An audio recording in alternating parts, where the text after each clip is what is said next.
Bom dia, presidente. Bom dia aos demais companheiros da mesa. Bom dia aos senhores e senhoras que se encontram no plenário. Bem, nós vamos tentar também ser rápidos e objetivos, visto que o doutor Devanir trouxe para nós uma espécie de uma aula, já colocando muitos pontos que nós, ao analisarmos os vários, são 19 projetos de lei, entre os que estão na Câmara e aqui no Senado,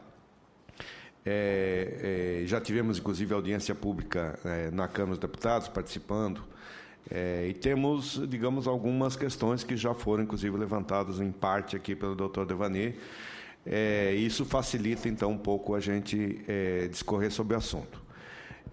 Primeiramente, senador, a quantidade de projetos na Casa, desde 1997, né, demonstra uma vontade, a princípio, né, de se buscar fazer uma espécie de uma, digamos, democratização ou um reconhecimento de uma nova forma, digamos, de compensação, né, de algum tipo de forma de preservação que no caso, os brasileiros, né, sejam eles agricultores ou não, participariam desse processo. Então, isso é a primeira registro de que há uma boa vontade. O problema é que essa boa vontade, né, senão, ela acaba não se concretizando desde 1997, que esse processo rola na casa ou nas duas casas e a gente não consegue chegar a alguns parâmetros mínimos de entendimento, e estamos aqui exatamente nesse momento nos perguntando que parâmetros são esses, né? Qual é a forma, quem leva, quem recebe, quem não recebe, como é que faz. Então, ou seja, é um assunto extremamente complexo, mas que entendemos da nossa parte, como falando aqui mais pelos pequenos agricultores, ela é primordial, né, no momento em que a gente precisa efetivamente buscar formas de autossustentação, seja do ponto de vista ambiental, seja do ponto de vista da manutenção das famílias em suas comunidades rurais. Acho que é chovendo molhado aqui, né?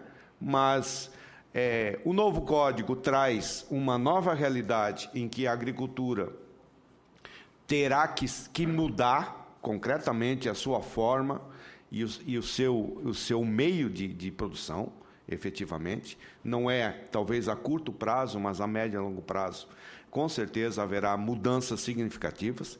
Mas, por outro lado, também somos conhecedores de que o modelo atual do desenvolvimento rural brasileiro, senador, ele é incoerente e excludente. Eu não quero entrar na lógica da ideologia aqui, mas foi colocado aqui pelo doutor Devanir uma questão que para nós é básica: a assistência técnica e extensão rural. Nós não vamos trabalhar em serviços ambientais, em pagamento por serviços ambientais, nós não vamos ter, desculpe a minha franqueza, nós não vamos ter sucesso, a não ser daqueles que são conscientes, se nós não tivermos uma forma diferenciada de termos assistência técnica e, principalmente, crédito rural. Os bancos estão moldados para financiar o milho, o arroz, o feijão, a soja, o gado, ou seja, financiamento por produto. Se nós não mudarmos a conceituação do crédito rural, na lógica de buscarmos um financiamento para a manutenção e para a sustentabilidade da propriedade, dentro da lógica que o doutor Devanir trouxe e outras mais que possivelmente existirão, a gente também não vai ter muito sucesso nesse processo. Por quê? A assistência técnica vai chegar num determinado local, vai fazer o diagnóstico, vai fazer tudo isso, na hora que ele vai ao banco, o banco vai dizer: não, eu só financio um milho. A vegetação nativa que você vai querer plantar, ou não nativa, isso não passa por aqui. E outra, é custeio. Eu financio agora e tu paga o ano que vem. Investimento é em 5 anos, 6 anos.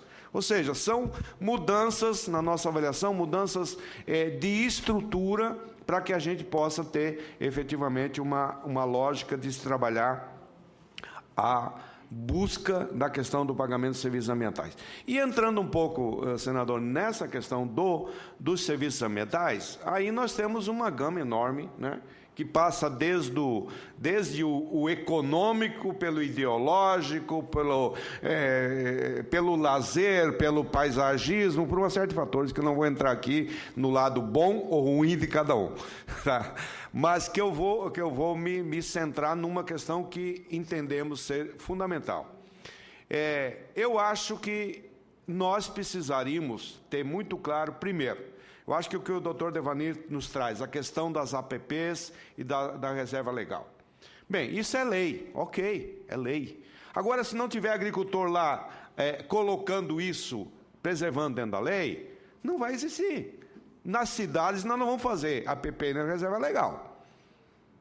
Então, eu entendo muito concretamente de que não é porque está numa lei e que você é obrigatório e você não vai ter nenhum tipo de, talvez, uma valoração diferenciada, etc., mas alguma coisa tem que ter para isso. Agora, o fundamental na nossa avaliação é a questão da interpretação do que é serviços ambientais.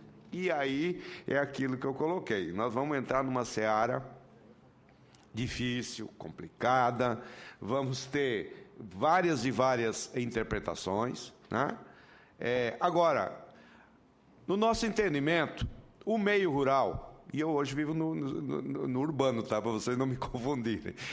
A nossa avaliação, o meio rural, ele é, na minha avaliação, uma espécie de uma reserva que nós teríamos que, de todas as maneiras possíveis, buscar a manutenção desse espaço como sendo a preservação não só do meio ambiente, mas principalmente a preservação da vida. Então, se nós entendemos de que isso é muito maior do que a produção da soja do pessoal da CNA ou do nosso pessoal do leite, da agricultura familiar, nós entendemos que isso é muito maior que isso, eu acho que é um passo, eu diria, bastante grande, no sentido que a gente consiga partir para uma conceituação em que a gente busque uma valoração desses ambientes e dessas condições que a gente está colocando, e para mim tem que ficar muito claro que é independentemente da questão ideológica. Eu acho que tem que ser uma coisa em que a gente consiga fazer com que, se racionalmente nós do meio urbano entendamos de que há uma prestação de serviço já feito pelo meio rural, de uma forma até indireta, mas que isso já existe. A outra questão que eu acho muito importante, a gente entender de que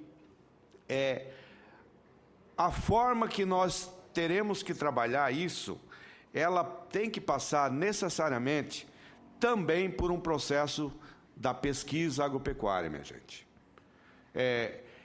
Eu não sou daqueles que coloca que o Brasil é o maior consumidor de agrotóxicos do mundo, não passo por aí. Porém, se nós continuarmos nesse modelo de desenvolvimento rural que a gente tem, com essa carga enorme de defensivos modernos, como se diz, nós fatalmente vamos estar cada dia mais poluindo os lençóis freáticos, poluindo toda essa parte, e isso é falta, digamos, de condição de vida futura. Alguém lá na frente vai nos condenar por isso, com certeza. Então, também, esse modelo da forma de produção, ele precisa estar sendo revisto, e aí entra a pesquisa, entra a Embrapa, entra outras organizações, que também tem que haver, na nossa avaliação, paralelo à questão do pagamento por serviços, mecanismos em que se possa, concretamente, buscar alternativas ao nosso modelo hoje existente no Brasil. E, obviamente, no meio disso, nós temos que ver as questões regionais. Eu acho que esse é um ponto, senador, que talvez seja o mais complexo, porque, por mais que hoje a gente fale de São Paulo, Sudeste, né? Mas Sudeste já aconteceu há, sei lá, 10 anos para cá, onde os reservatórios estão diminuindo, etc, etc. Mas não temos no Nordeste, que é centenário. Nós temos outras regiões. Sul, a cada 10 anos, tem 7 secas. Então, tem que se olhar em termos, digamos, de água, se é que vamos falar também, né, na questão água, que para mim essa questão de serviços ambientais ele é muito mais amplo, mas se nós olharmos pelo aspecto da água, vai ter que haver, digamos assim, uma conotação regional como forma de você buscar contemplar as necessidades regionais.